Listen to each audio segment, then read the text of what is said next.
Friends, இது சூரியன் நாங்கள் சூரியகுமார். இப்போ தான் முறை நம்ம சேனல் பார்க்குறோம், மறக்காம சப்ஸ்கிரைப் பண்ணிக்கோங்க. தொடர்ந்து நம்ம சேனலை ஃபாலோ பண்ணுங்கள். மறக்காம பெல் ஐக்கனை கிளிக் பண்ணிக்கோங்க. அப்போ தான் நான் போடக்கூடிய வீடியோஸ் நோட்டிஃபிகேஷன் வந்துட்டே இருக்கும். இப்போ எதை குறித்து பார்க்க போகிறோம்னா, பேருந்து நிலையம் தொடர்பான ஒரு சில கோரிக்கைகள் தான் பார்க்க போகிறோம்.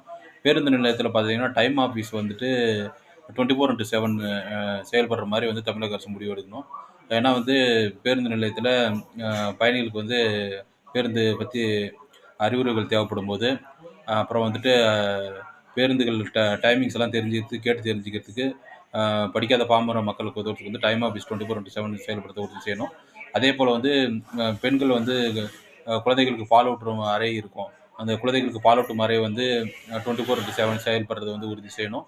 அதே போல் வந்துட்டு கழிவறைகள், பேருந்து நிலையத்தில் இருக்கிற கழிவறைகள் வந்து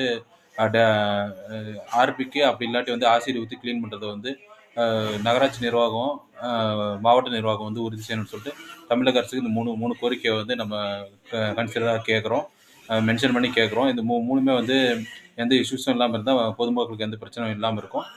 இது போன்ற அப்டேட் மற்றும் விழிப்புணர்வு தகவல் மற்றும் கோரிக்கைகளுக்கு தொடர்ந்து நம்ம சேனலை ஃபாலோ பண்ணிட்டே இருங்க. சூரியகுமார், சூரியன். தேங்க்யூ.